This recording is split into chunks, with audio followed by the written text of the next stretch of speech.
வணக்கம் தலைவா, அனைவருக்கும் இனிய வணக்கம். இன்றைக்கி நம்ம இந்த ஒரு வீடியோவில் எதை பற்றி பார்க்க போகிறோம் அப்படின்னு பார்த்தீங்கன்னா, டிஆர்பி மற்றும் பள்ளி கல்வித்துறையில் வந்திருக்க மிக மிக முக்கியமான தகவல்களை இந்த ஒரு வீடியோவின் வாயிலாக நாம் இப்போது பார்க்கலாங்க.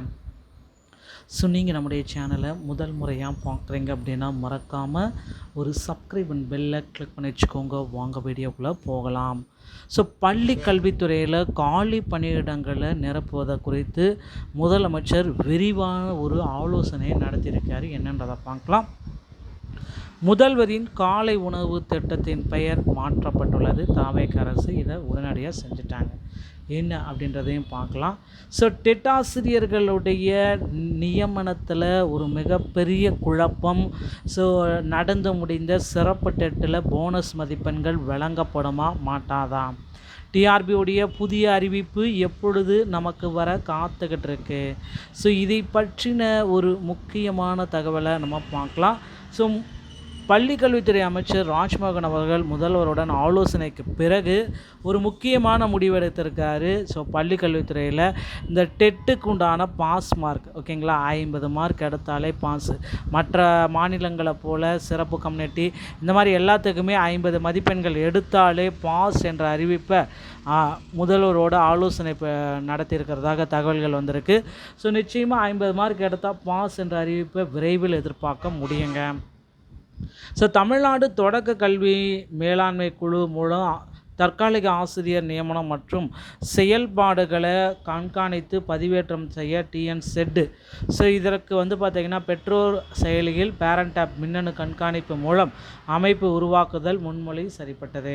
எஸ்எம்சி மூலம் தற்காலிக ஆசிரியர் நியமனம் மற்றும் செயல்பாடுகளை கண்காணித்து ஸோ இந்த டிஎன்-செட் பெற்றோர் செயலியில் பதிவேற்றம் செய்யணும் அப்படின்றத குறிப்பிட்டு சொல்கிறாங்க. ஓகேங்களா.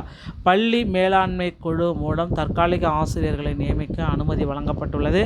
மேற்கண்ட நியமனங்களில் வெளிப்படைத்தன்மை, பொறுப்புணர்வு மற்றும் கண்காணிப்பு மற்றும் மேலும் வலுப்படுத்துதல் நோக்கில் டிஎன்-செட் பெற்றோர் செயலியில் பேரண்ட் ஆப் முன்மொழியப்பட்டுள்ள மின்னணு கண்காணிப்பு அமைப்பு பள்ளி மேலாண்மை குழு மூலம் தற்காலிக ஆசிரியர்கள் நியமிக்கப்பட்டு வெளிப்படைத்தன்மையை உறுதி செய்யவும், பயனுள்ள கண்காணிப்பை மேற்கொள்ளவும் உதவும், சரியான பயன்பாடு மற்றும் மேம்படுத்தலை உறுதி செய்யவும் செய்தி மாவட்ட வட்டார ஆய்வு அலுவலர்களுக்கு அறிவுறுத்திட பார்வை 2ல் இந்த கடிதத்தை கொடுத்துருக்காங்க.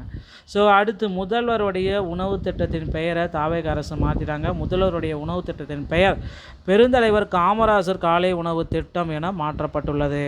6ஆம் வகுப்பு முதல் 8ஆம் வகுப்பு வரை பயிலும் மாணவர்களுக்கு காலை உணவு திட்டம் விரிவுபடுத்திய அரசாணை திமுக ஆட்சியில் காலை உணவு திட்டத்தை முன்னாள் முதல்வர் மு.க. ஸ்டாலின் அவர்கள் கொண்டு வந்தார். இப்போ 6 to 8 வரைக்கும் விரிவுபடுத்தினார் முதல்வர் விஜய் அவர்கள். காமராஜர் காலை உணவு திட்டம் அப்படின்ற பெயரையும் மாற்றிட்டாங்க. ஓகேங்களா.